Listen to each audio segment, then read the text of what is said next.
Bismillahirrahmanirrahim. Assalamualaikum warahmatullahi wabarakatuh.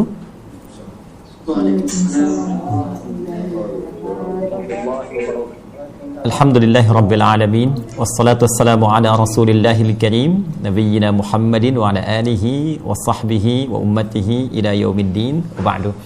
Faya ahbaballahi wa ahbaba rasulih sallallahu alaihi wasallam, usi nafsi wa iyyakum bitaqwallahi faqad fazal muttaqun fala tamutunna illa wa antum muslimun. Faqala ta'ala ya ayyuhalladzina amanu taqullaha haqqa tuqatih wa la tamutunna illa wa antum muslimun. Izinkan kami mengawali dengan menyapa seluruh segenap keluarga besar dari Kala Group dan mohon izin turut berbahagia mendoakan dalam rangka hari jadi yang ke-68, semoga seluruh yang tergabung dalam keluarga besar Kala Group diberkahi oleh Allah Subhanahu wa taala. Berkah itu ziyadatul khair, bertambah nilai-nilai kebaikan yang mengiringi kesuksesan yang telah diraih. Jadi kalau hanya sekedar sukses, ya semua manusia berpotensi mendapatkan kesuksesan dalam konteks keduniaan, ya baik itu bisa diraih bahkan oleh orang yang belum beriman. Tapi berkah itu belum tentu, kecuali hanya orang-orang yang dikehendaki oleh Allah dan berikhtiar untuk mencapai itu. Kesuksesan yang mendapatkan iringan keberkahan akan melahirkan nilai-nilai kebaikan yang menyertai seluruh yang terlibat dalam apa yang telah diraih itu. Ada kebaikan secara personal, kebaikan dalam lingkungan, kebaikan yang auranya bisa disebarkan dalam kehidupan. Demikian seperti yang digambarkan dalam Al-Quran dan dicontohkan dalam kehidupan Rasulullah SAW. Sekali lagi, izinkan kami mendoakan semoga di 68 hari jadi Kala Group ini keberkahan senantiasa menyertai keluarga besar sekalian. Selanjutnya mohon izin kami mohon maaf tadi sudah persiapan dari sejak pukul 10 ya waktu Indonesia bagian barat di sini. Saya lihat dalam kegiatan kami sudah terpasang, tapi tadi ada koneksi internet yang terputus, kemudian kita penyesuaian kembali. Baik, kita akan coba memulai dari tema yang teman-teman telah sampaikan untuk kita bisa melihat bagaimana paparan dan pedoman hidup yang disampaikan dalam Al-Quran dan Sunnah Rasulullah SAW terkait bangkit dari situasi atau masa yang sulit. Mari kita awali dengan mukaddimah terlebih dahulu tentang konsep kehidupan di antara yang disampaikan dalam pedoman Al-Quran dan Sunnah Rasulullah SAW. Kita mulai dengan Quran surah ke-51 dahulu, Adz-Dzariyat di ayat ke-49. Ini kaidah dasarnya nanti untuk memasuki kepada konsep mengatasi kesulitan dalam kehidupan. Allah menyampaikan, Bismillahirrahmanirrahim, wa min kulli syai'in khalaqna zawjaini la'allakum tadhakkarun. Dan dalam segala hal, kata Allah, kami ciptakan berpasangan supaya engkau sadar bahwa hanya Allah yang tidak punya pasangan, yang dengan itu engkau bisa meminta solusi dalam setiap alur kehidupanmu. Ayat ini memberikan gambaran kepada kita bahwa seluruh yang tercipta, yang telah dicipta oleh Allah Subhanahu wa taala itu memiliki pasangan yang dengan itu didesain untuk mengantarkan kemaslahatan dalam hidup kita, baik bernyawa ataupun yang tidak bernyawa, hidup atau benda mati. Kita manusia, makhluk bernyawa. Laki-laki ada pasangannya perempuan. Quran surah ke-49 ayat 13. Ya ayyuhan nasu, hai seluruh manusia tanpa kecuali. Inna khalaqnakum min dzakarin wa untha. Kami ciptakan semua golongan manusia itu berpasangan. Ada laki, ada perempuan. Dan diatur cara keberpasangannya. Semisal di Quran surah ke-30 Ar-Rum ayat 21. Wa min ayatihi an khalaqalakum min anfusikum azwaja. Demikian binatang. Binatang ada jantan, ada betina. Demikian tumbuhan, ada putik, ada benang sari. Demikian fenomena alam, ada siang, ada malam. Pun demikian dengan sifat. Ya, sifat. Di antara sifat itu ada mudah, ada sulit. Nah, yang paling menarik, segala hal yang berpasangan ini desainnya selalu disampaikan oleh Al-Quran membawa hikmah, yang dengan hikmah itu membimbing kita untuk menggapai maslahat-maslahat hidup yang mendapatkan raihannya ridha Allah Subhanahu wa taala. Saya ambil contoh misal, sebelum kita masuk ke fase sulit ya. Ketika Allah menampilkan pasangan antara siang dan malam, tidak semudah kemudian sederhana menampilkan ini siang, ini malam. Tapi diberikan penjelasan. Ini maksudnya Allah menciptakan siang. Ini maksudnya Allah menciptakan malam. Bahkan bagi orang yang bisa menganalisis dan menggunakan arahan-arahan tadi, dia akan mendapatkan manfaat dan menemukan esensi kehidupan. Inna fi khalqis samawati wal ardi wa ikhtilafil laili wan nahar la ayatil liulil albab. Baik, ketika Allah kemudian detilkan, misal dari surah Ali Imran tadi, misalnya turun Quran surah An-Naba, ya, surah ke-78 dari ayat 10 sampai 11, ya. Allah sampaikan wa ja'alna al-laila libasa wa ja'alna an-nahara ma'asha. Di antara hikmah berpasangan siang dengan malam supaya kami atur bagaimana ritme kehidupan yang bisa engkau lalui. Ya, siang kata Allah idealnya gunakan untuk beraktivitas, mencari penghidupan, silahkan bekerja. Ya, karena situasinya didesain untuk memudahkan. Mataharinya tampak, kalaupun padam lampu bisa masih kelihatan, ya, aktivitas masih bisa terpantau. Malam diselimuti, idealnya gunakan untuk istirahat. Kalau pengen silahkan riset.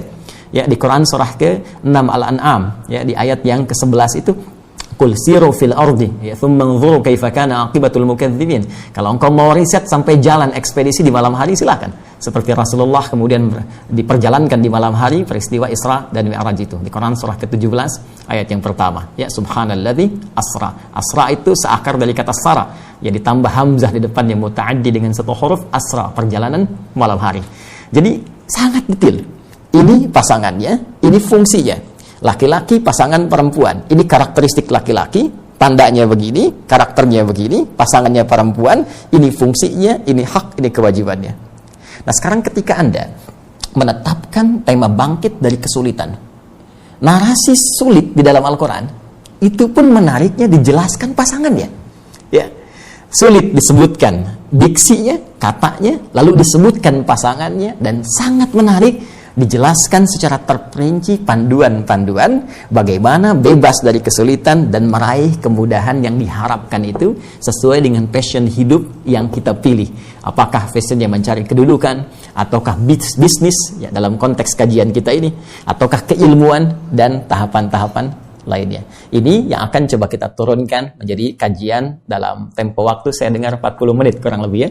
Mudah-mudahan waktunya masih cukup ya. Baik, sekarang kita coba keluarkan beberapa turunan surahnya. Kita analisis bersama, lalu kemudian kita bawa ke passion yang sesuai dengan teman-teman sekarang dalami atau kerjakan dalam khususnya dunia bisnis, ataupun bisa kita kembangkan kepada aspek yang lainnya. Baik, mari kita mulai narasi tentang sulit ya.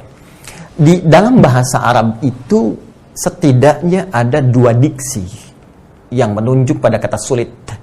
Ya. Satu, ada kata sa'bun, sad, ain, ba, seperti ini. Ya. Yang kedua, ada diksi asrun, ya, ain, sin, ra, gini. Sa'bun itu kesulitan, tapi kadarnya masih relatif. Ya, boleh jadi bagi satu pihak itu dirasakan sulit, A merasa sulit, sisi lain B menilainya biasa saja, mudah. Ya, berbahasa Arab bagi sementara orang non-Arab barangkali dia akan katakan sulit. Bagi orang Arab itu mudah. Ya, karena itu orang Arab mengatakan lugha Arabiyyah sahlah. Ya, sebagian orang Indonesia mengatakan la, sa'bah, sulit. Jadi kesulitan yang sifatnya relatif bagi seseorang dan yang lainnya mungkin menilainya mudah, itu diksinya dalam bahasa Arab diungkapkan dengan kata sa'uba yas'abu sa'ban. Sebaliknya, kalau ada diksi menggunakan kata usrun, asara ya'sar, usrun, ya, ini menandakan kesulitan yang sifatnya mutlak. Sulit mutlak. Ya.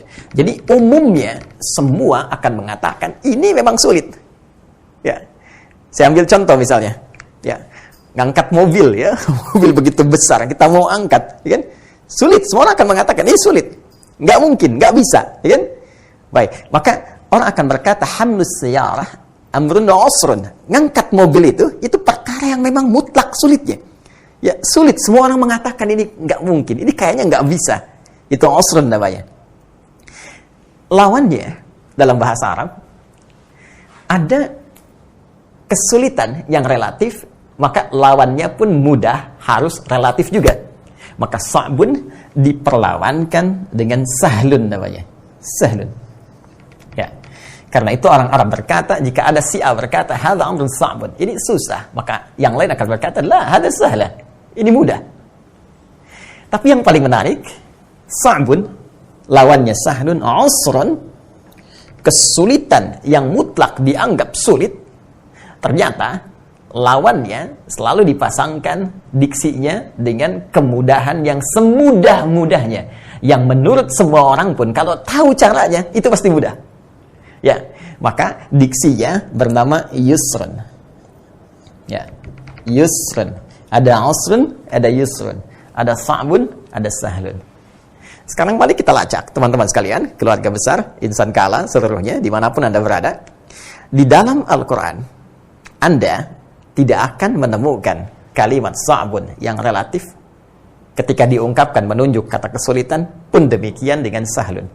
Yang akan kita temukan selalu ada usrun dan membangun sikap optimis dengan solusi yang dipasangkan dengan yusrun.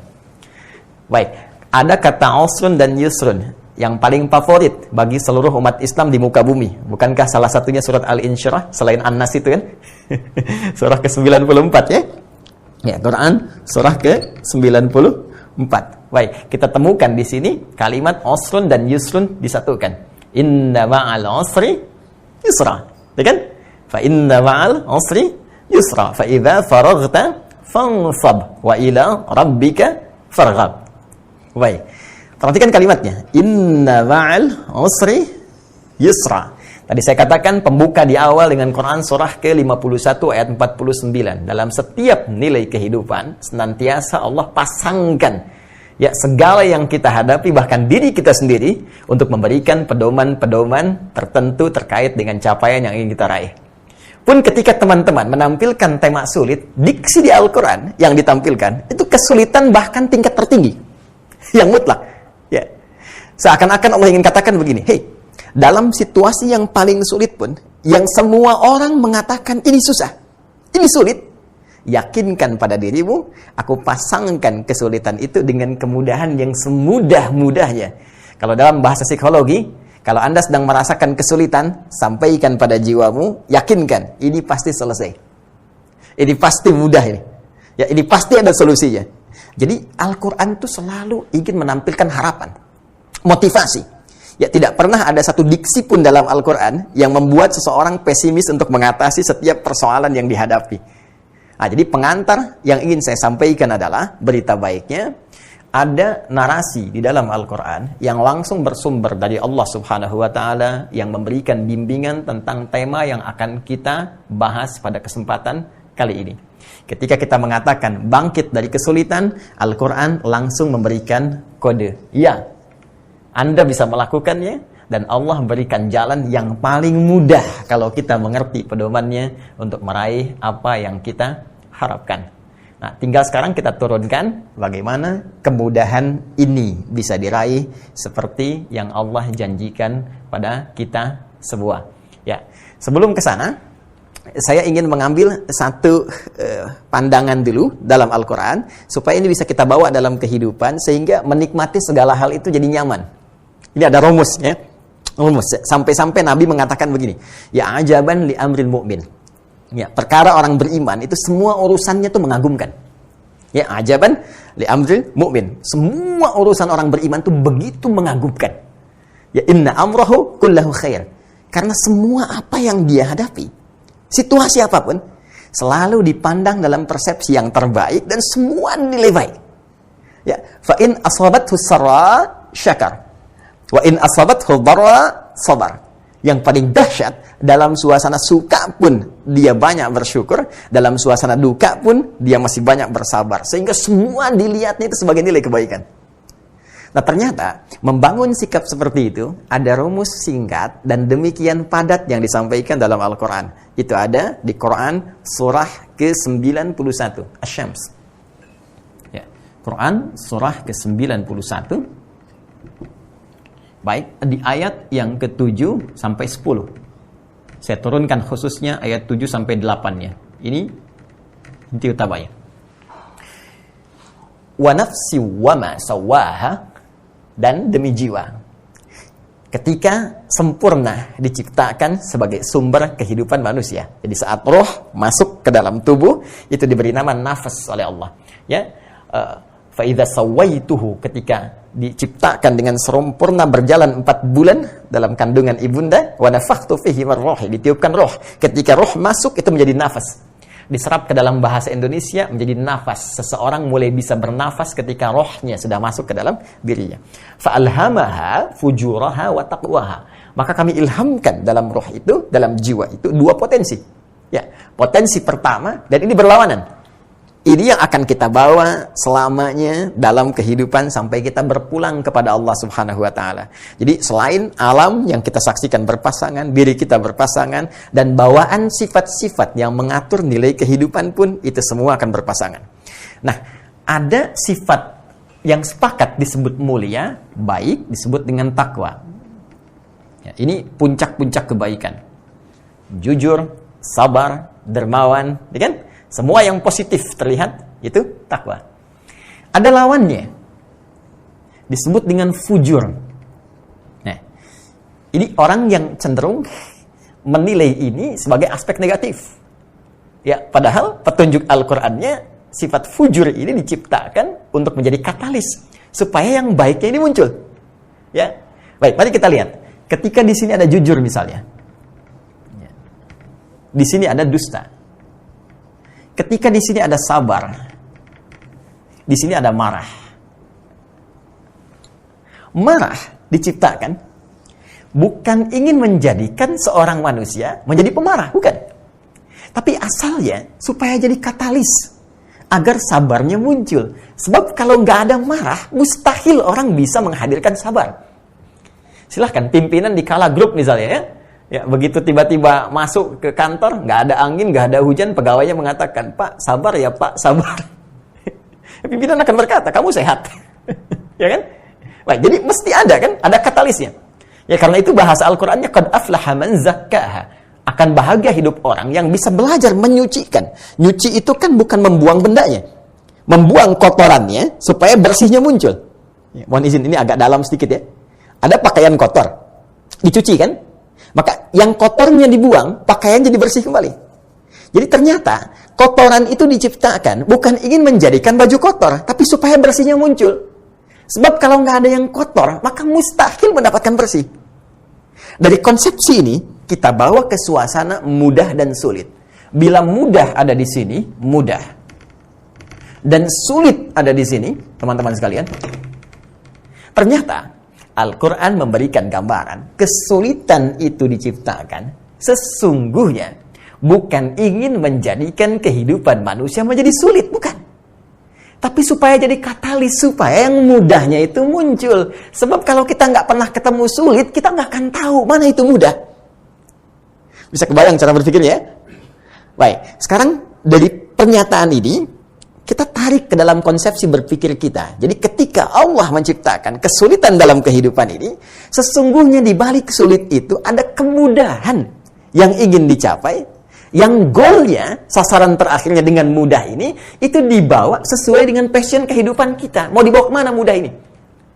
Mau dibawa ke rumah tangga misalnya ya? Baik, kemudahan yang dilahirkan setelah sulitnya hilang dalam dunia rumah tangga disebut sakinah namanya. Tuh, tidak banyak orang tahu ini. Buka Quran surah ke-30 ayat ke-21. Ini yang sering dituliskan di surat undangan dalam pernikahan. Dan uniknya kadang yang undang nggak baca. Wa min ayatihi an khalaqalakum min anfusikum azwaja litaskunu ilaiha. Sakinah. Wa ja'ala bainakum mawaddah wa rahmah. Ya, sakinah, mawaddah, rahmah. Apa itu sakinah? Sakinah itu bukan sekedar tenang. Ya, orang Arab berkata, sakanatis syajaratu idza dhahabatir rih. Ya, dahan itu, dahan pohon itu, ranting itu, dia akan tenang setelah angin yang menerpaknya itu pergi. Sakanatis safinatu idza dhahabatil amwaj. Ya, kapal itu akan terlihat tenang setelah ombak yang menerpaknya itu pergi. Ya, begitu ombaknya hilang, tenang dia. Begitu digoyang ombak terasa, ombak hilang, tenang. Jadi ada sakinah, ada tumakninah. Tumakninah ketenangan yang lahir dari proses ibadah. Ya, karena itu setelah Anda sholat, tenang, itu tumakninah. Setelah Anda baca Quran, tenang, itu tumakninah. Karena itu ruku ada tumakninah, sujud ada tumakninah. Tapi sakinah, ketenangan yang dilahirkan setelah masa sulit itu hilang. Makanya orang-orang yang di rumah tangga, kenapa menggunakan kata sakinah? Ya, ini memberi kesan di rumah tangga, mungkin nanti ada perbedaan pendapat, mungkin nanti ada kesulitan yang dihadapi, tapi setelah sulit itu muncul tiba-tiba kenyamanan di hati, jadi lebih akrab, lebih nyaman, ya, dan sebagainya. Itu yang disebut dengan sakinah. Ini kesulitan yang kita atasi bila dijadikan katalis untuk meraih kemudahan, tinggal dibawa arahnya kemana. Nah, sekarang pembahasan kita mau diarahkan kemana? Bangkit dari situasi sulit. Nah, kita temukan caranya, arahnya mau kemana? Apakah ke rumah tangga, ke pendidikan, ya kan? Atau ke kedudukan, atau ke harta benda? Nah, saya kira karena konteksnya kita sedang diskusi dalam konteks pekerjaan, maka kita bisa arahkan ya konsepsi ini, bagaimana kita bawa mengatasi kesulitan ini, mendapatkan kemudahan dalam dunia bisnis atau dunia kerja untuk mendapatkan cara kerja yang mudah, cara kerja yang berkah, dan cara kerja yang diberikan bimbingan oleh Allah untuk meraih apa yang didapatkan. Nah, dari sini mari kita turunkan konsepsi bangkit dari sulit yang langsung diarahkan pada kepentingan manajemen bisnis dalam Al-Quran. Mari kita turunkan. Dan mohon izin, ini materi pun pernah saya sampaikan di beberapa perusahaan di Indonesia dan sangat menarik pula. Ya, ada juga yang non-muslim yang belajar kemudian mengamalkan itu semua dan hasilnya cukup luar biasa. Sekarang mari kita sama-sama fokus. Saya diberikan waktu yang sangat terbatas, mudah-mudahan waktunya cukup. Saya mohon izin, saya terlampau cepat menyampaikan? Mudah-mudahan tidak ya? Alhamdulillah, Ustaz. Sudah ya? Baik, karena waktu saya tadi dikasih 40 menit nih. Ini sudah keambil berapa sih? Iya. Baik ya, jadi saya coba fokuskan lagi. Sekarang inti bahasannya. Bismillah, saya mohon izin hapus sebentar. Baik, teman-teman sekalian. Sekarang kita lihat teorinya. Bagaimana sulit dan mudah menjadi konsepsi dalam Al-Quran yang mengantarkan kita pada kesuksesan. Ya, saya bikin bagan begini dulu. Ini yang kita harapkan, sukses. Ya, orang beriman suksesnya dua, yaitu dunia dan akhirat. Ya, jadi kita diinginkan oleh Allah mendapati sukses di keduanya. Ya, tidak diinginkan orang beriman dunianya nikmat, akhiratnya nestapa. Atau sebaliknya. Ya, akhiratnya bahagia tapi dunianya nestapa. Yang diinginkan oleh Allah dan mengajarkan Allah langsung kepada kita, dunia kita sukses, akhirat pun kita mulia. Ini konsepsinya dibangun di Quran surah ke-2 ayat 201. Bahkan jadi doa kita.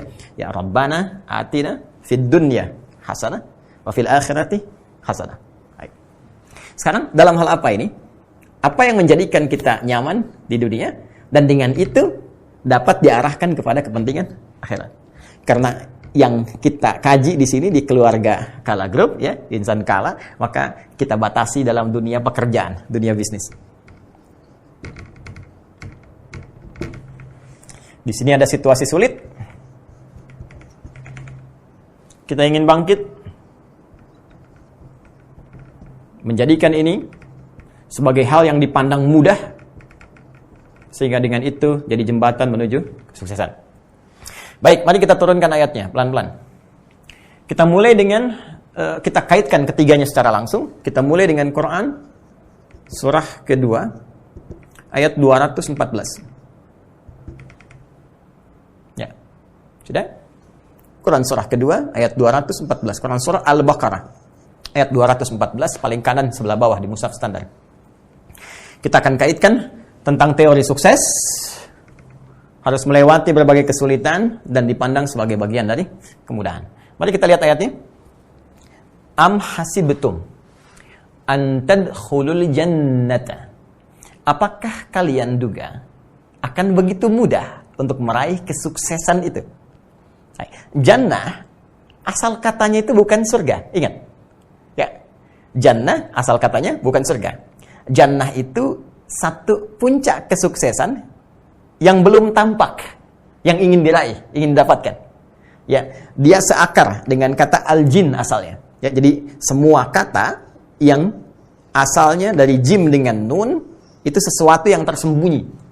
Ya, belum tampak karena itu jin disebut dengan jin karena tak nampak dalam pandangan kita. Nah, jadi kalau jin melakukan penampakan, nah itu jin sedang kurang sehat. sedang kena penyakit itu karena jin itu tersembunyi. Ya, manusia tampak. Nah, jadi kalau ada manusia yang senang sembunyi-sembunyi, masuk kantor, ya sembunyi-sembunyi, ke rumah sembunyi-sembunyi, nah itu pasti sedang ada masalah. Ya. Janin, ya kenapa disebut janin? Karena tak tampak, ada di dalam perut ibunda. Jannah, nah, jim, nun, tak, jannah. Kenapa disebut dengan jannah? Karena belum tampak, belum kelihatan. Ya, puncak tertinggi yang kita raih di akhirat, kenapa di surga disebut dengan jannah? Karena sekarang belum tampak, belum kelihatan. Nanti setelah kita beramal, ke akhirat kita dapati itu semua. Nah, dulu orang-orang Arab, saat mereka beraktivitas, ingin meraih sesuatu yang belum tampak sebelumnya. Dulu masih sahara, padang pasir. Ya, jadi jarang terlihat yang bagus, ya, pandangannya nyaman dipandang, enak dirasakan. Kalau unta banyak. Yang kayak punya unta itu udah biasa. Unta merah, unta hitam sudah banyak. Ya, emas, berlian, biasa. Yang tidak banyak orang dapatkan pada saat itu adalah kebun-kebun yang indah. Kebun-kebun yang indah. Di ukuran kesuksesan bagi orang-orang Arab di masa lalu, sampai di era Nabi SAW, itu di antara yang paling hebat itu kalau sudah punya kebun yang indah. Ada anggurnya, banyak kurmanya, ada sungai-sungai di antaranya. Itu yang dibayangkan oleh mereka. Sehingga dalam diksi Al-Quran pun, orang-orang yang merasa sukses, ya, bahkan sejak eranya sebelum Nabi Muhammad SAW dikisahkan nanti langsung oleh Allah adalah ketika mereka memiliki kebun-kebun dan itu dinamakan dengan jannah. Ya, silakan Anda cek setiap hari Jumat, ya, selain di antara saudara-saudari kita baca Yasin, bukankah disunahkan baca Al-Kahf? Ya, Quran surah ke-18. Ya, Quran surah ke-18. Kalau teman-teman jeli, Allah memberikan inspirasi kepada kita di surah Al-Kahf ini dengan 4 kisah utama. 4 kisah utama. Ya, di antara 4 kisah utama itu ada kisah 2 pemilik kebun. Ya? Seorang yang memiliki 2 kebun. Maaf, seorang yang memiliki 2 kebun. Pemilik 2 kebun. Ada kisah pemuda, kisah pemilik 2 kebun, kisah kemudian yang selanjutnya Nabi Musa dengan hamba Allah Khidir, ya. Kemudian setelah itu kisah Dzulkarnain. Di ayat ke-32, Quran surah 18. Ayat 32 sampai 44, Allah meminta kita belajar dari percakapan 2 orang. Yang seorangnya merasa sukses dengan urusan dunianya. Dia bisa meraih puncak raihan dunia tertinggi, mendapatkan jannah. Jannah yang dimaksud di sini adalah puncak kesuksesan dunianya, yang punya kebun-kebun, harta banyak, mewah dan sebagainya. Wadrib lahum, ya. Apa? Masalah rajulaini ja'alna li ahadihuma, ya, jannataini. Ya, berikan Muhammad sallallahu alaihi wasallam contoh, berikan kepada mereka kisah tentang percakapan 2 orang lelaki. 2 orang sahabat yang salah satunya merasa sukses karena punya 2 kebun. Ya, yang pohon kurmanya penuh. Ya, wa hafafna bainahuma binakhlin wa ja'alna bainahuma zar'a. Dipenuhi oleh kurma, pohon-pohon kurma, tengah-tengahnya ada sungai-sungai dan itu dipandang sebagai puncak kesuksesan. Ini inni aktsaru minka mala wa a'azzu nafara. Sampai orang itu berkata, "Nih, hartaku paling banyak. Aku sukses nih. Keturunanku pun sehat-sehat, bagus-bagus." Ya, jadi saya ingin katakan diksi jannah dalam Al-Quran, ya, kadang ditautkan pada konteks keduniaan bagi orang yang merasa mendapatkan puncak kesuksesan dunianya. Ya, pada zaman-zaman dahulu termasuk di kalangan masyarakat Arab, kalau punya kebun-kebun, kalau punya tanaman anggur, kalau punya kemudian pohon kurma yang banyak, itu disebut dengan jannah, puncak kesuksesannya. Ya, kalau sekarang mungkin berbeda. Ya, punya perusahaan banyak, ya, punya mobil banyak, ya kan?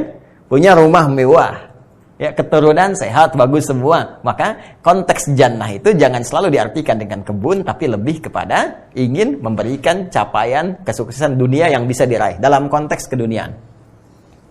Baik, itu satu. Baik, dalam konteks akhirat itu dipahami dengan surga. Jelas ya? Ya, dalam konteks keduniaan ini bisa dipahami dengan capaian. Kalau dalam dunia bisnis, puncak kesuksesan yang bisa diraih dalam bisnis. Dalam capaian spiritual, puncak kebahagiaan surga yang bisa kita dapati. Karena itu redaksi surga di Al-Quran sering diungkapkan dengan jannah sebagai gambaran kesuksesan yang harus kita raih. Quran surah kedua ayat 25. وَبَشِّرِ الَّذِينَ آمَنُوا وَعَمِلُوا الصَّالِحَاتِ أَنَّ لَهُمْ جَنَّاتٍ تَجْرِي مِنْ تَحْتِهَا الْأَنْهَارُ. Nah, untuk mencapai kesuksesan ini, baik itu dunia, apalagi akhirat, kata Allah. Kembali ke Al-Baqarah ayat 214. Am hasibtum an tadkhulul jannah. Apa kamu duga untuk sukses itu bisa engkau raih dengan mudahnya saja? Dengan segampang itu. Kamu pengen sukses langsung sukses? Tidak, kata Allah. Ya, walamma ya'tikum mathalul ladzina khalau min qablikum. Sebelum engkau diuji dengan ujian-ujian. Nih, yang selalu kita terjemahkan diksinya dengan kesulitan.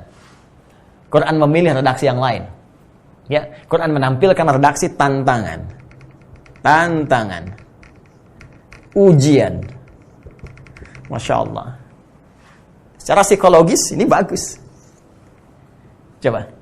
Kalau disebut sulit, kepikiran kita bayangannya kesulitan kan? Ya. Tapi kalau tantangan, ujian, ada motivasi kita untuk mengatasinya. Ya, tapi poinnya adalah untuk meraih kesuksesan itu, ya memang fitrahnya kita harus melewati ini. Masa-masa ujian, tantangan. Ya. Orang-orang dulu, kata Al-Quran, pengen sukses, mereka diuji dulu. Nggak bisa tiba-tiba pengen sukses, langsung sukses begitu saja. Tidak. Ya. Silahkan cek, ahli-ahli akhirat misalnya. Ya. Keluarga-keluarga langit, sahabat-sahabat Nabi, even bahkan Nabi sekalipun. Apakah Rasulullah SAW dakwahnya sukses, hanya menyeru saja, tidak mengalami kesulitan? Tidak. Yang dihadapi oleh beliau, Abu Jahal. Ya kan? Abu Lahab, bahkan bagian dari keluarganya.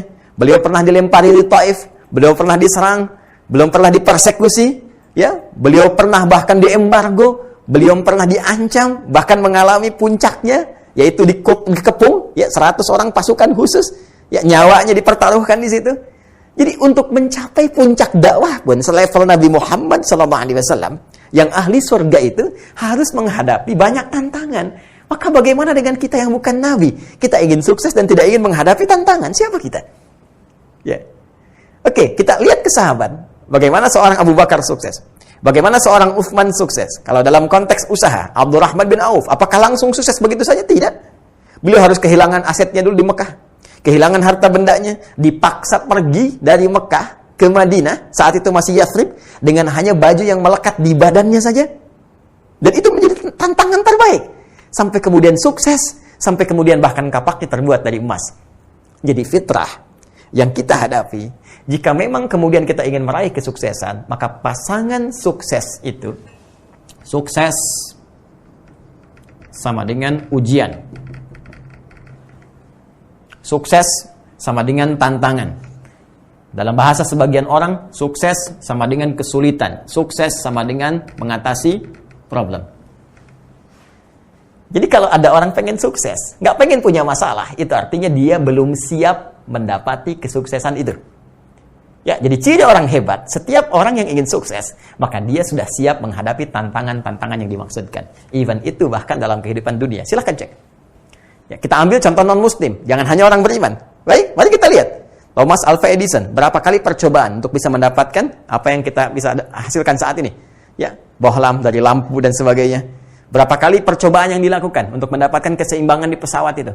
Berapa kali percobaan yang dilakukan untuk mendapatkan safety dari kendaraan yang kita kendarai pada saat ini? Jadi semua orang sukses pasti butuh tantangan yang harus dilewati. Ini poinnya. Jadi kalau Anda katakan, sekarang kita mengalami kesulitan, cara berpikirnya kita balik. Balik. Semakin tinggi kesulitan yang kita hadapi, cara berpikirnya kita balik. Semakin dahsyat kesuksesan yang sedang Allah persiapkan untuk kita raih. Hanya persoalannya, kita mau nggak jadi golongan yang bangkit itu? Bukan cuma menatap kesulitan itu dan meratapinya. Bangkit, maju, jadi bagian yang bisa mendapati solusi itu semua. Ya. Bagaimana caranya? Mari kita teruskan dulu. Ya. Masat humul ba'sa. Ini indahnya Al-Quran. Ya. Masathumul ba'sa. Pertama, kata Allah, aku akan berikan tahapan-tahapan ujian ini untuk meraih kesuksesan itu sesuai dengan kadar kesanggupannya. Jadi ada kaidah lain nanti di Quran surah kedua Al-Baqarah di akhir ayat 286. Ya, di akhir ayat Al-Baqarah, akhir surah Al-Baqarah yaitu ayat 286. La yukallifullahu nafsan illa wus'aha. Allah tidak mungkin menguji seorang hamba di luar batas kemampuannya. Nah, jadi kalau diuji pasti kita mampu. Kalau tidak mampu, tidak mungkin diuji. Mau di rumah tangga, mau di pekerjaan, ya, mau di jabatan, birokrasi, diplomasi, semua ujian yang kita dapati itu kita sanggup. Ya, kalau Adi Hidayat tidak sanggup, tidak akan diuji. Kenapa Anda yang diuji bukan saya? Karena Anda yang sanggup, saya nggak sanggup. Ya. Dan keadilan Allah menjadikan ujian itu diberikan pada hambanya yang sanggup saja. Baik, dari kadar ini dibagi 3 bagian. Ya. Jadi saya ingin bangun prinsip, ayo tampilkan optimisme. Jadi kalau di kantor, di pekerjaan, di perusahaan, ya saya sedang punya persoalan, punya proyek, ya, ada ujian-ujiannya. Ternyata Anda yang mengalami, maka yang pertama kali sampaikan berita gembira pada diri Anda. Saya yang diuji berarti saya sanggup. Bukan orang lain yang diuji dengan ini, tapi saya yang diuji berarti saya sanggup. Tinggal kita turunkan peta-petanya. Beginilah keterangan Al-Quran. Masathumul ba'sa. 1, ada ujian yang sifatnya masih ba'sa. Ya. Bentuk jama dari kata ba'sun. Sesuatu yang ringan. Masih ringan. Orang Arab itu kalau Anda mau ke kantor, terus misalnya gerimis, cuma kecil-kecil gemercik gitu ya. Seorang berkata, nazil matar. Ya, hujannya turun. Dia berkata, la ba'sa. Gak apa-apa, ini ringan kok. Ya, orang Indonesia lebih hebat. Disatukan kalimatnya, labas. Tuh. Ya, ujian yang mudah untuk dilewati.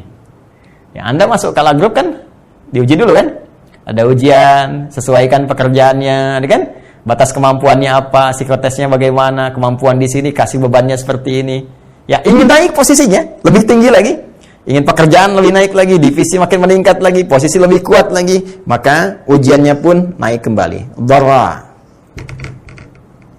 Ya, jama dari kata dharrun. Dharra. Dari kata dharrun atau dharrun. Ya, sesuatu yang mudah, sudah mulai mengenai fisik. Ya, kalau hujan tadi masih gerimis, sekarang sudah mulai deras tuh. Ya, tadi pekerjaan masih ringan-ringan, sekarang sudah mulai menguras fisik. Ya, lelah, tenaga sudah mulai dikeluarkan, pikiran sudah mulai berpikir dan seterusnya. Ya, itu tandanya Anda sudah mulai mau masuk di level kesuksesan yang tahap kedua. Naik lagi. Jadi perhatikan cara berpikirnya ya. Perhatikan cara berpikirnya. Orang yang diuji oleh Allah dengan ujian ringan, dia akan disesuaikan dengan kadar kesuksesannya. Masih ringan. Ya, orang yang cuma omset 1 juta, 2 juta, nggak mungkin kadar kesuksesannya, ya, kadar ujiannya diuji dengan yang 2 miliar, 3 miliar. Pasti akan sesuai. Ya, tantangannya di 1 juta, 2 juta. Tapi kalau Anda sudah merasakan ujiannya naik di atas level itu, berarti Allah ingin berkenan menaikkan omset Anda. Menaikkan kadar kesuksesan Anda. Ya, menaikkan kadar capaian Anda. Apalagi kalau sudah sampai pada yang ketiga. Ya, wazulzilu. Zulzilu. Dari kata zilzal. Ya, zilzal itu asalnya gempa. Ya, idza zulzilatil ardu zilzalaha. Apabila bumi telah digoncang sekuat-kuatnya, gempa. Ya, maksudnya apa? Ujian yang sudah mulai menggoyang keadaan hati kita. Sudah mulai berpikir nih, bukan cuma fisik saja. Ya, sampai berkata, kapan ini akan berakhir ya Allah? Ya, hatta yaqula rasul walladzina amanu ma'ahu mata nasrullah. Kapan pertolongan Allah ini? Ya Allah, pandemi kapan berakhir ya Allah? Ya Allah, ini omset mulai turun, ini mulai begini, mulai begitu. Hei teman-teman, ada konsep dalam Al-Quran. Ketika Anda diuji dengan tingkat ujian yang sudah tinggi sifatnya sampai ke efek zilzal, sesungguhnya kalau kita pahami dengan cara yang benar, Allah ingin mengantarkan kesuksesan kepada kita, langsung mengangkat kepada level yang lebih tinggi. Ya, minimal di perusahaan itu bisa mengecek siapa orang-orang tangguh, karyawan-karyawan tangguh. Ya, kalau dalam konteks di Kala Group nih bisa kelihatan ketika diuji, bisa kelihatan.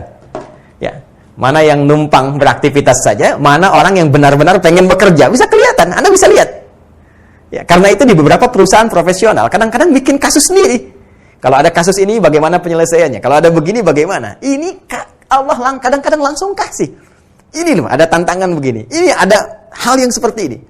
Ya, makanya dalam situasi pandemi, itu Nabi pernah memberikan gambaran. Bagi orang beriman, situasi itu bisa menjadi rahmat. Kalau meninggal dia syahid, kalau hidup ada peluang dari situ untuk berjuang. Di antara perjuangannya ada aspek ekonomi. Ya, saya pernah sampaikan ini waktu Zoom dengan Unhas. Nah, itu yang praktekkan Cina sekarang.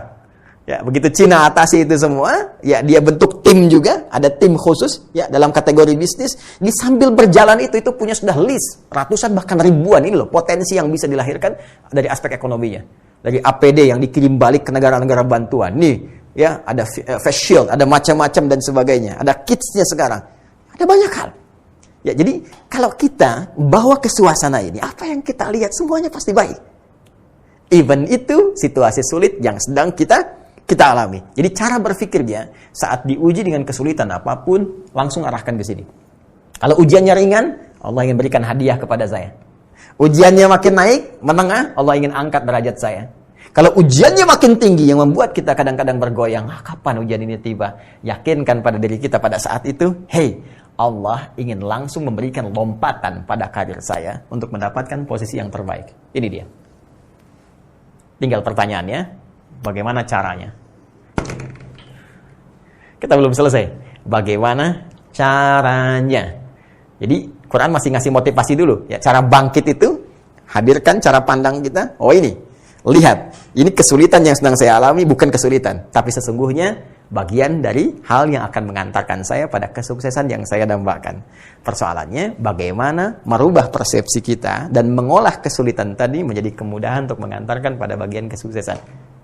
Sebelum sampai ke sana, saya sudah dapat memo, sudah 40 menit saya uraikan. Jadi saya bangun kesepakatan dulu, apakah mau saya teruskan kepada bagian terakhir, atau kita kembali kepada konsep yang tadi moderator sampaikan untuk tanya jawab. Mohon izin mendapatkan konfirmasi dulu. Masya Allah, Alhamdulillah Ustaz, mungkin bisa dilanjut Ustaz. Lanjut ya. Berapa menit Ya, durasinya saya dapat? Sampai besok. 15 menit. 15 menit Ustaz. 15 menit. Karena waktu asar di sini mungkin di waktu Indonesia Barat jam 2, insyaallah. Oke, baik. Waktu asar. Saya coba sesuaikan ya, mudah-mudahan tidak terlampau cepat. Bismillah. Saya hapus dulu sejenak. Teman-teman kembali ke Quran, surah kedua Al-Baqarah, di ayat ke-214. Saya tuliskan di sebelah sini ya. Quran, surah kedua, ayat 214. Di sini gambaran tentang kadar atau tingkat kesulitan atau kadar ujian, tantangan yang harus dihadapi. Dan cara pandangnya, baik itu ringan, sedang, ataupun berat. Kesimpulan yang kita ambil, jangan sekali-kali menjadikan setiap ujian yang kita lalui, baik ringan, sedang, ataupun berat, kita pandang sebagai persoalan yang membebani hidup kita, ataupun pekerjaan kita. Tapi pandang itu, menurut persepsi Al-Quran, sebagai katalis yang bisa mengantarkan kita pada kesuksesan yang ingin kita raih. Sekarang, bagaimana caranya? Al-Quran tidak berhenti memaparkan tingkat kesulitannya saja, tapi menurunkan kemudian satu rangkaian yang sangat indah untuk bisa mewujudkan ini semua, didapati di Quran surah ketiga. Ya. Mohon izin, ini bukan teori utak-atik ya. Saya nggak pernah main TikTok, ya. Begitu diutak-atik diketok tidak. saya kembali argumentasinya, lihat dalilnya apa, hadisnya apa, kemudian paparan ulamanya seperti apa. Sekarang lihat baik-baik, ini bukan utak-atik ya. Ini ketika bicara tantangan, surah 2, ayatnya 214. Ini keindahannya. Ketika bicara solusi, nih, surahnya 3. Dan di surah 2 ini, posisinya di mushaf standar, itu di kanan paling bawah. Jadi kalau di mushaf begini, ini mushaf, ya, sisi kanan, sisi kiri. Ini yang tantangan, ini, di kanan bawah. Begitu mau dikasih solusi, pindah ke surah 3, posisinya di kiri atas, sini. Tuh. Ayatnya berapa? 142. Ayatnya berapa? 142. Ini 214, ini 142. Jadi duanya dipindah ke belakang dulu. Baik, sekarang mari kita lihat ya. Tadi di sini pembuka ayatnya am hasibtum an tadkhulul jannah. Saya tuliskan am hasibtum an tadkhulul jannah. Ini poinnya. Sekarang silahkan Anda cek di Quran surah ketiga ayat 142. Silahkan lihat awal ayatnya. Demi Allah saya katakan sama persis. Ya, hanya yang di sini ingin memaparkan kadar kesulitan. Ini dalam ilmu tafsir disebut taksisan lima'nan jadid. Ini menyampaikan tentang solusi yang bisa diraih. Yang di sini am hasibtum an tadkhulul jannata walamma ya'tikum mathalul ladzina khalau min qablikum. Tantangan di sini am hasibtum an tadkhulul jannata walamma ya'lamillahu alladhina jahadu minkum wa ya'lamas sabirin. Apakah kalian duga kesuksesan yang ingin diraih itu begitu mudah untuk didapatkan dengan membalikkan telapak tangan? Tidak. Sebelum nampak pada diri kalian, kata Allah, jahadu, kesungguhan, keseriusan dalam meraih kesuksesan itu. Izin kepada semua, mohon maaf tidak bermaksud untuk mengajari, hanya menegaskan makna Al-Quran. Kalau ingin sukses, Anda mesti serius. Anda ingin jadi karyawan yang sukses, ya, bisnismen yang sukses, Anda mesti serius, cintai pekerjaan Anda. Ya, Anda ingin menjadi ustadz yang sukses, ilmuwan yang sukses, cintai ilmu Anda, pelajari dengan baik. Ya, setiap apa yang kita kerjakan dengan serius, maka keseriusan itu adalah pengantar menuju kesuksesan yang kita harapkan. Bahkan kalimatnya tegas di Al-Insyirah itu. Fa idza faraghta fansab. Kalau engkau telah menuntaskan tugasmu itu, maka bersiap dengan serius mengerjakan yang lain. Urutkan dengan rapi. Wa ila rabbika faraghab. Setelah serius kau kerjakan, maka berserah diri kepada Allah meminta hasil yang terbaik. Nah, kalimat keseriusannya, kesungguhannya diungkapkan dengan kalimat jahadu. Ya. Jahada, yujahidu, jahadu, infinitif, akar utamanya. Awas, saya katakan akar utamanya dalam ilmu lughah, ya, bukan ilmu sharaf, ya. Kalau ilmu sharaf nanti tasrifnya jahada, yujahidu. Tapi akar utamanya, ya, itu dari kata al-juhdu. Sesuatu yang dikerjakan dengan penuh kesungguhan. Ini akar utamanya. Dari sini, teman-teman sekalian, ini ada 3 derivasi, 3 hibrida. Jadi kalimat ini, punya akar ini, punya 3 makna utama. Ya. Apa itu? 1, dari kata ini bisa terbangun kata ijtihad. Yaitu kesungguhan dalam merencanakan. Ya. Mapping. Menentukan visi.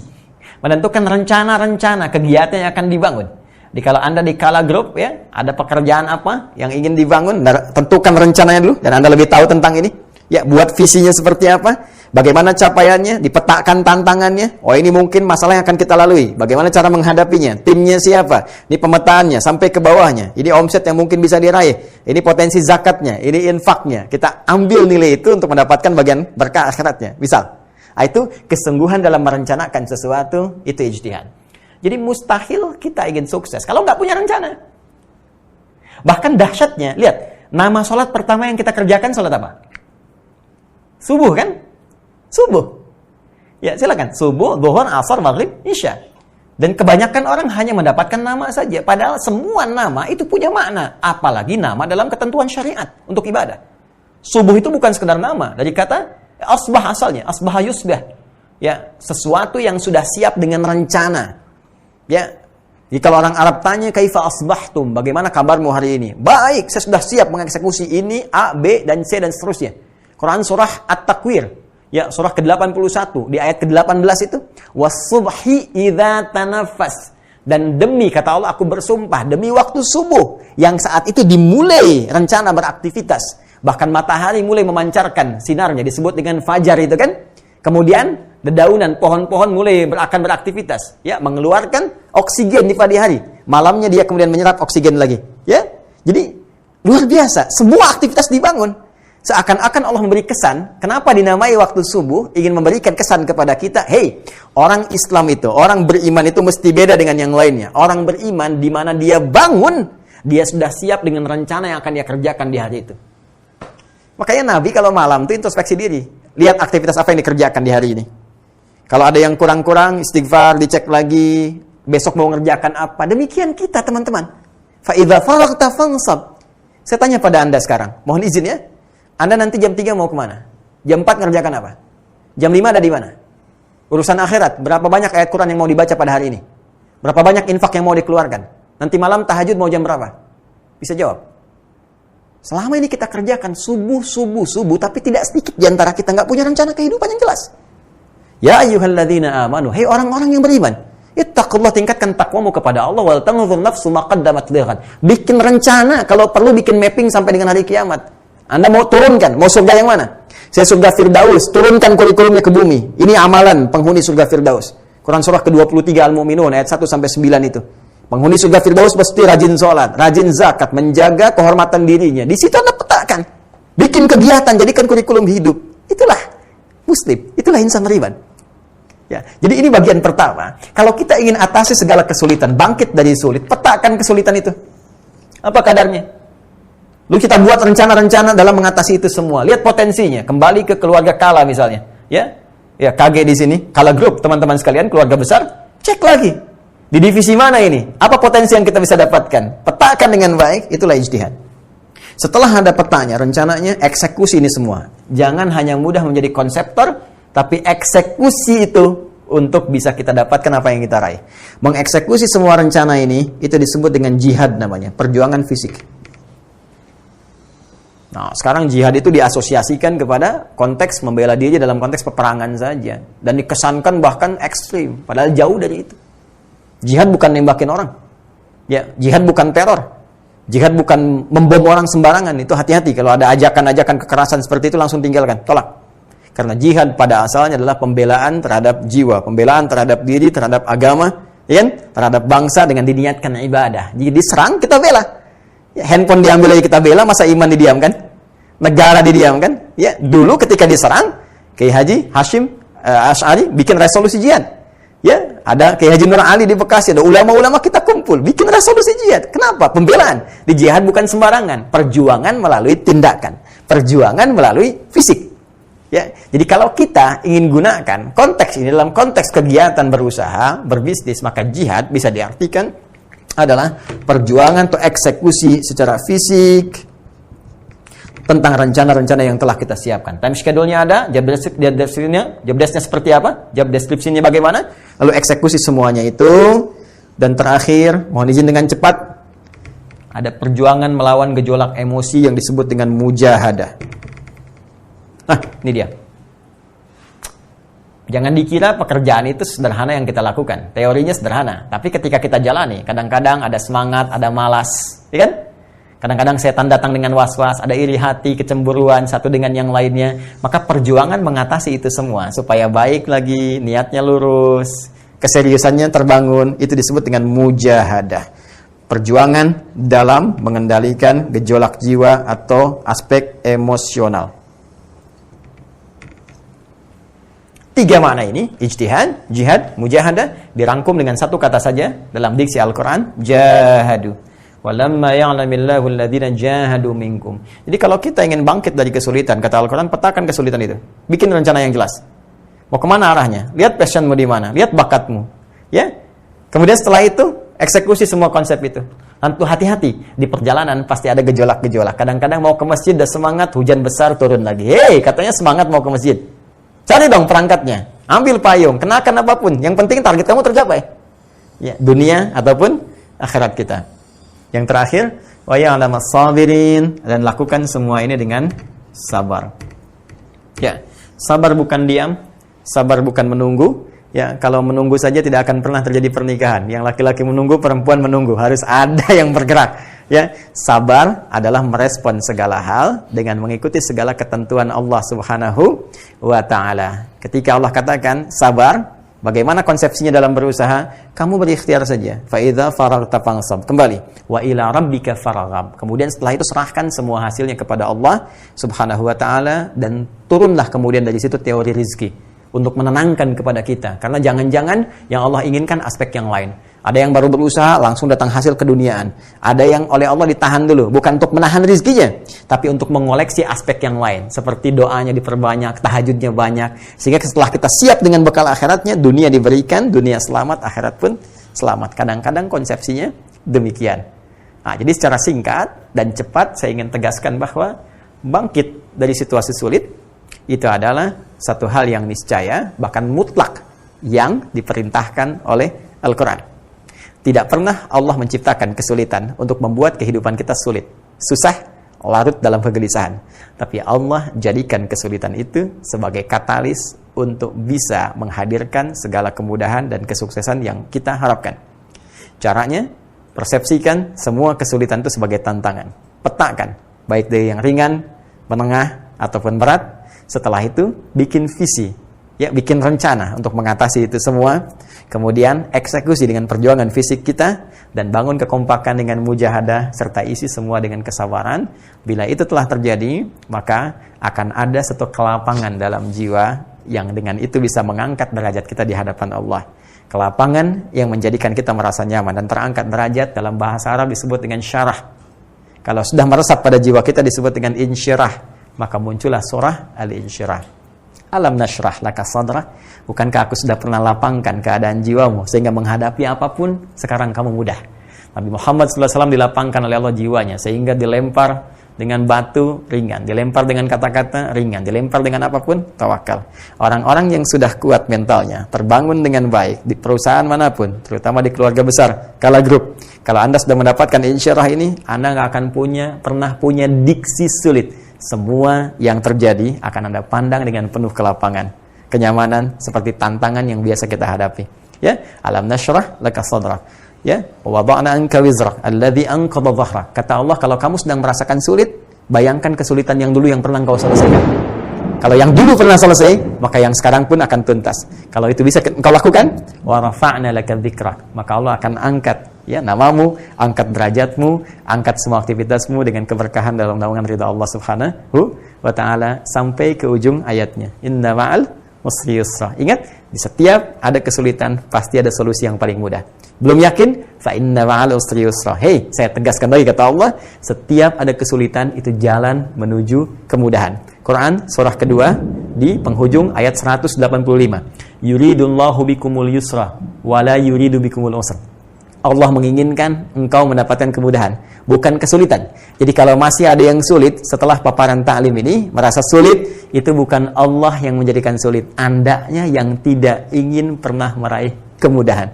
Fa idza faragta fansab. Setelah selesai urusan yang engkau lakukan, siapkan pekerjaan berikutnya. Wa ila rabbika farghab. Dan tawakallah kepada Allah untuk mendapatkan hasil yang sempurna dengan niat ibadah kepada Allah Subhanahu wa taala. Itu saya kira yang bisa saya sampaikan dalam tempo waktu yang Anda berikan. Semoga ada manfaat yang didapatkan, dan selanjutnya jika masih ada waktu tersisa, kita bisa diskusikan atas apa yang teman-teman ingin sampaikan. Subhanakallahumma bihamdika asyhadu an la ilaha illa anta astaghfiruka wa atubu ilaik. Assalamualaikum warahmatullahi wabarakatuh. Waalaikumsalam warahmatullahi wabarakatuh. Masya Allah, alhamdulillah. Itulah tadi kajian virtual yang dibawakan oleh Ustadz Adi Hidayat LCMA. Semoga dapat diamalkan dalam kehidupan sehari-hari. Hadirin insan Kala dan para pemirsa channel YouTube Kala Group yang insya Allah dirahmati oleh Allah Subhanahu wa taala. Baik, sesi selanjutnya yaitu sesi tanya jawab. Baik Ustadz, ada beberapa pertanyaan yang masuk. Silakan. Pertanyaan pertama, bagaimana cara bisa tetap bersabar dan bisa bangkit melewati cobaan, baik cobaannya berupa pandemik seperti ini atau cobaan lainnya, Ustaz? Terima kasih. Mungkin bisa dijawab langsung, Ustaz, insyaallah. Baik. Bagaimana caranya bisa bersabar? Ya bersabar. Kemudian yang kedua, dalam situasi apa? Petakan dulu situasinya. Apa yang Anda maksudkan? Karena Islam itu satu-satunya, ya saya bisa katakan satu-satunya din, agama di muka bumi yang menampilkan pedoman bagi seluruh kehidupan kita. Silahkan demi Allah saya katakan, Anda bandingkan dengan keyakinan manapun. Tidak ada yang memiliki pedoman selengkap Islam. Islam mengatur perkara kehidupan kita, bahkan dari bangun tidur sampai tidur lagi. Dari perkara yang sederhana sampai yang kompleks, semua ada pedomannya. Silahkan cek, bangun tidur kita punya pedomannya, bahkan ada doanya. Doa itu pedomannya, ya bukan sekedar dibaca secara formal. Mau makan ada doanya, ke toilet ada aturannya, ke masjid ada aturannya. Jadi yang ringan pun ada, apalagi yang kompleks.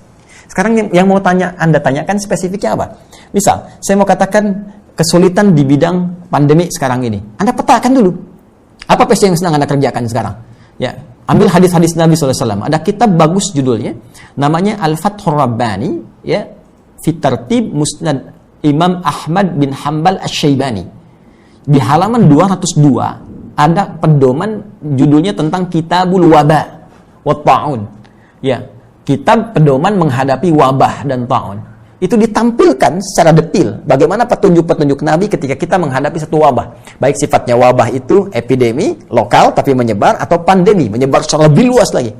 Di antara kalimat Nabi yang indah, itu yang paling luar biasa adalah Allah Subhanahu wa taala menjadikan dalam situasi tertentu, ya, wabah itu bisa menjadi rahmat bagi hamba-hamba yang beriman.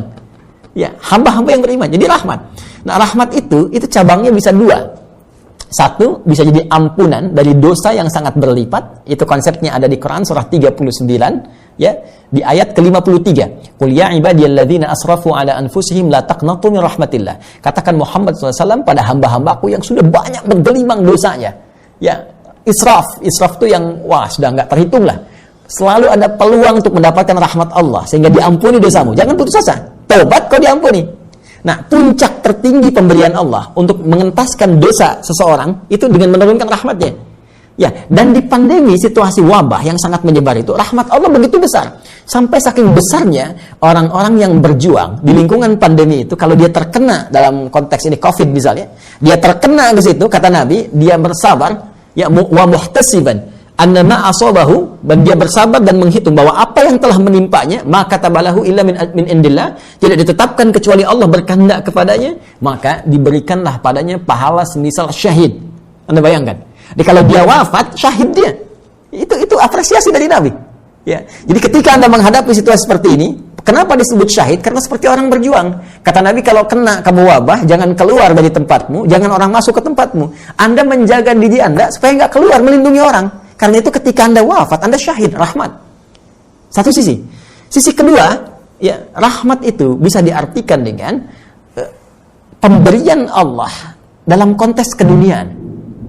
Allah memberikan rahmat bagi hambanya dalam konteks keduniaan, sifatnya disebut dengan Rahman. Allah ya Rahman, Allah ya Rahman. Ya, dengan rahmat Allah rizki diberikan. Dengan rahmat Allah keturunan didapatkan. Dengan rahmat Allah ketenangan diraih.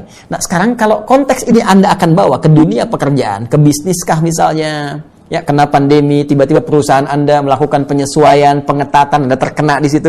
Bahasa orangnya PHK misalnya. Jangan berhenti di situ, karena rizki Allah itu bukan didapatkan dari satu jalan saja. Allah berikan peluang begitu banyak jalan rizki. Kenapa Anda larut dalam kekecewaan pada satu jalan saja? Ada banyak yang lainnya yang ketika Anda bergerak rizki turun. Makanya pelajari kaidah rizki. Quran surah ke-51 misalnya, ya, ayat ke-22. Wa fis samaa'i rizqukum wa ma tu'adun. Di langit telah ditetapkan rizkimu pasti akan diberikan, enggak akan dikurangi sedikit pun. Sesuai jumlahnya sampai engkau wafat, dan Allah janjikan akan diberikan kalau engkau mau berusaha. Maka cara usahanya, Quran surah kedua ayat 168. Ya ayyuhan nasu kulu mimma fil ardi halalan thayyibah. Hai semua manusia, kamu usaha supaya kamu setidaknya bisa makan, bisa dapat rezeki, bisa dapat kenyamanan, ya. Di rumah, beli kendaraan, beli macam-macam. Kamu beraktivitas. Di mana ya Allah? Mimma fil ardi, di setiap tempat yang bisa kamu jangkau. Anda di Makassar sekarang, ya, nggak dapat di situ, geser sedikit ke Goa, geser sedikit ke Wajo, nggak dapat di situ, pergi ke Jawa, cari bekal, atau ke Sumatera. Ya, selalu terbuka pintu itu. Jangan karena satu tempat kemudian Anda dapat penyesuaian, lantas Anda menyimpulkan rezeki saya selesai di sini. Rezeki saya selesai di sini. Tidak. Pintunya begitu terbuka ketika Anda berusaha kreatif, lihat bakat Anda, kecenderungannya di mana, bawa itu semua, maka orang datang dengan peluit pun di pengkolan jalan, dia bisa mendapatkan rezeki yang bisa dia bawa pulang cukup untuk sepekan dia makan. Maka bagaimana dengan Anda yang telah mendapatkan pendidikan? Jadi sekali lagi, bersabar adalah mengembalikan solusi kepada Allah, Berikhtiar yang diiringi dengan tawakal yang paripurna. Cara ikhtiarnya, lihat kesulitan apa yang tengah Anda hadapi. Di bidang apa? Rumah tangga kah? Pekerjaan kah? Kehidupan sosial kah? Keluarkan teorinya, pelajari tingkat kesulitannya, pelajari solusi dalam Al-Quran dan hadis, runtutannya amalkan. Setelah itu, tawakal kepada Allah dan lihat bagaimana hasilnya. Allah Ta'ala a'lam bishawab. Masya Allah, Alhamdulillah. Itulah tadi jawaban dari Ustadz. Mungkin satu atau dua pertanyaan lagi, Ustaz. Jazakallahu khair. Baik. Pertanyaan selanjutnya dari Bapak Said Abu Amar. Apa hak dan kewajiban seorang karyawan yang diatur dalam Islam? Baik, sederhana saja. Ya, hak dan kewajiban mengikat dalam satu pekerjaan adalah pertama, kewajiban menuntaskan segala pekerjaan yang dibebankan kepadanya sesuai dengan kontrak yang telah disepakati, yang dalam prinsip syariat tidak melanggar ketentuan-ketentuan yang telah Allah tetapkan kepadanya. Jadi pasti di perusahaan itu ada aturan-aturan, ada beban pekerjaan yang di kewajiban Anda, maka itu Anda kerjakan dengan baik sepanjang di situ tidak ada hal-hal yang bertentangan dengan hukum-hukum Allah dan Rasul-Nya. Allah melarang penipuan, Allah melarang korupsi, Allah melarang pencurian, maka jangan lakukan. Kalau di perusahaan ada instruksi untuk menyogok misalnya pada hal tertentu untuk proyek tertentu, jangan lakukan. Anda bisa cari yang lain. Ingat ya, ingat baik-baik apa yang saya katakan. Allah sudah mengatur rezeki kita, pasti akan diberikan. Kalau Anda bisa mendapatinya dengan cara yang benar, yang soleh, kenapa mesti mencari yang salah? Ingat, kalau rezeki itu bukan untuk Anda menempuh dengan cara yang salah pun tetap tidak akan Anda dapat. Jadi kalau Anda bisa meraih dengan cara yang benar, maka jangan gunakan cara-cara yang salah. Yang kedua, dengan pekerjaan itu Anda berhak mendapatkan hak Anda yang telah ditetapkan dari perusahaan. Ya, itu diatur tentunya. Sejak Anda masuk ke situ, Anda akan dapat gaji berapa, kalau lembur bisa dapat berapa dan sebagainya, maka sesuaikan antara hak dengan kewajiban itu. Islam mengatur keseimbangan, Islam mengatur keadilan, dan Islam mengatur segalanya tertuang dalam sesuatu yang terperinci dengan baik. Jadi jangan sampai, mohon maaf, jam kerja 8 jam, Anda hanya kerja 6 jam misalnya, tapi menuntut hak lebih daripada apa yang telah Anda sepakati. Itu juga diatur dalam ketentuan-ketentuan syariat. Kitabnya jelas di Al-Bukhari. Itu nanti ada kitabul bay', kitabul buyu' yang terkait dengan hak-hak dalam bisnis ya. Ada atau terkait dengan tijarah. Jadi ada 97 di situ bab yang bisa Anda keluarkan, tinggal Anda mau belajar yang mana. Tentang iman ada kitabul iman 57 hadis, tentang ilmu kitabul ilmi ya. Bahkan tentang sakit ada kitabul marid, bagaimana mengatasi situasi saat sakit. Ya, tentang bisnis kitabul bay', bagaimana mengatasi problematika dalam berbisnis. Ya, dalam pemerintahan kitabul imarah, bagaimana belajar dari pedoman-pedoman Islam dari Nabi Muhammad SAW tentang mengatur tata pemerintahan dan sebagainya. Jadi kurang lebih demikian, wallahu ta'ala a'lam bissawab. Alhamdulillah. Itulah tadi jawaban. Mungkin pertanyaan terakhir Ustaz, karena waktu asar di bagian Sulawesi Tengah ini, Sulawesi ini Ustaz sudah mau masuk. Baik, terakhir. Assalamualaikum warahmatullahi wabarakatuh. Izin bertanya Ustaz, saya pernah membaca kalimat seperti ini. Belilah kesulitanmu dengan sedekah. Pertanyaannya, apakah hanya dengan sedekah saja segala kesulitan kita akan sedikit berkurang? Syukran. Baik, afwan. Semoga Allah rahmati dan menghilangkan segala kesulitan yang kita alami. Tidak. Ya, konsep dasarnya ada di Quran surah kelima Al-Maidah di ayat ke-35. Ya, Quran surah kelima Al-Maidah di ayat ke-35 di paling kanan sebelah bawah di mushaf standar. Allah berfirman, perhatikan kalimatnya, ya ayyuhalladzina amanu taqullaha wabtaghu ilaihil wasilah. Hai orang-orang yang menyatakan diri beriman kepada Allah, tingkatkan takwamu kepada Allah. Dengan meningkatkan takwa itu, jadikan wasilah untuk mengentaskan persoalan hidupmu dan meraih apa yang kamu harapkan. Jadi wasilah atau media untuk mengentaskan persoalan kehidupan itu caranya meningkatkan takwa. Karena itu penegasannya disebutkan di Quran surah ke-65, teman-teman sekalian, di akhir ayat yang kedua, di awal ayat yang ketiga. Wa may yattaqillaha yaj'al lahu makhraja. Siapa yang mampu meningkatkan takwanya kepada Allah, maka Allah akan berkenan memberikan jalan keluar, solusi, mengentaskan kesulitannya. Wa yarzuqhu min haitsu la yahtasib, bahkan memberikan rezeki dari sisi yang tidak dia duga. Bahkan seterusnya, yaj'al lahu min amrihi yusra, menjadikan hidupnya menjadi lebih mudah, nyaman, hilang sulitnya. Yusra lawannya usra. Ketika yusra muncul, usranya hilang, ya kan? Nah, jadi cara kita mengentaskan kesulitan itu dengan meningkatkan takwa. Takwa, cara meningkatkannya banyak amalannya. Ya, kita ambil misalnya kaidah takwa. Takwa itu setidaknya ada 115 kali paparan dalam Al-Qur'an. Di antara yang pertama, memaparkan sifat orang takwa di Al-Baqarah di ayat kedua sampai 5. Dzalikal kitabu la raiba fihi hudal lil muttaqin. Semua isi Al-Qur'an jangan pernah diragukan, menjadi petunjuk bagi orang takwa. Siapa orang takwa? Apa amalannya? Ayat 3, alladzina yu'minuna bil ghaib, yaitu orang yang sering mengupdate imannya, di-upgrade, dia tingkatkan terus. Bagaimana caranya? Wa yuqimunas shalah, dia tingkatkan sholatnya. Jadi ternyata sholat bagian dari amalan takwa. Takwa bisa mengentaskan persoalan. Jadi sholat itu wasilah terbaik tanpa biaya yang bisa menghilangkan kesulitan kita. Karena itu panggilan pertama sholat, panggilan mengentaskan kesulitan. Buka Quran surah kedua ayat ke-45. Ya, wasta'inu bis-sabri was-shalah. Kalau engkau punya persoalan, maka terima dulu dengan sabar masalah itu, karena yang lain pun punya masalah. Kamu akan sukses. Setelah itu was-shalah, minta solusinya lewat sholat. Karena itu dalam semua bacaan sholat isinya doa semua.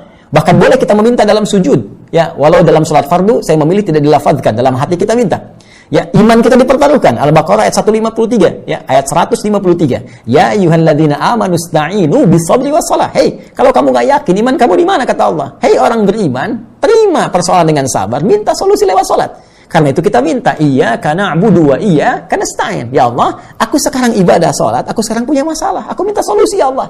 Maka lihat hadis qudsi jawabannya. Hadza baini wa baina 'abdi wa li 'abdi masal. Kata Allah, ini perjanjian antara aku dengan hamba-Ku. Kalau hamba-Ku benar salatnya, aku tuntaskan, aku berikan semua permohonannya. Satu salat. Dan salatnya bentuknya jama' di situ, teman-teman sekalian. Ya, bentuk mufrad yang bermakna jama'. Wa yuqimunas shalah. Alif lam shad lam wawu ta marbutah. Ya. Ya, kalau bentuknya jama' dalam konteks luas artinya bukan fardu saja. Mulai tahajudnya kerjakan. Konsisten tahajud, teman-teman. Itu Allah berjanji, dengan Anda menunaikan tahajud diberikan 4 hal. Salah satunya dientaskan dari segala kesulitan. Ya, Quran surah ke-17 ayat 79 sampai 81. Wa minal laili fatahajjad bihi nafilatan laka, ya, asa ayyab'atsaka rabbuka maqaman mahmuda. Allah angkat nanti karir Anda. Ya, wa qur rabbi adkhilni mudkhala sidqin, dibimbing mengawali pekerjaan. Wa akhrijni mukhraja sidqin, dibimbing mengentaskan kesulitan. Wa ja'alni min ladunka sultanan nasira, dilindungi kalau ada orang yang ingin sengaja menjahili Anda dalam pekerjaan. Ya, di salat. Wa mimma razaqnahum yunfiqun, infak. Karena itu tadi ada redaksi. Ya, infak, bersedekah dalam konteks dengan harta bisa mengentaskan kesulitan. Bisa. Ada teorinya itu. Ya, bahkan ada keterangan-keterangan yang disampaikan dari ulama bersanad kepada Rasulullah sallallahu alaihi wasallam. Walladzina yu'minuna bima unzila ilaik, interaksi dengan Al-Qur'an. Al-Quran membuka semua hal kesulitan. Kalau Anda sedang gelisah, punya masalah, alih-alih bikin status ya di media sosial, ambil wudhu, buka mushaf, baca. Itu saat baca minimal Allah tanamkan ketenangan dalam jiwa. Sehingga dengan tenang itu kesulitan mudah untuk dientaskan. Ya, itu diantara beberapa hal yang bisa kita lakukan secara singkat dan padat karena keterbatasan waktu. Jadi bisa dengan sholat, ya, bisa dengan infak, sedekah kalau ada harta, bisa juga dengan Al-Quran, menghafal Al-Quran, memahami, membaca, diikhtiarkan untuk mendapatkan solusi dari Allah Subhanahu Wa Taala. Demikian segala dalil yang tertuang dalam Al-Quran dari hal pokok yang Anda tanyakan. Semoga dengan itu Allah memudahkan kita untuk mengamalkannya. Itu intinya. Wallahu taala a'lam bishawab.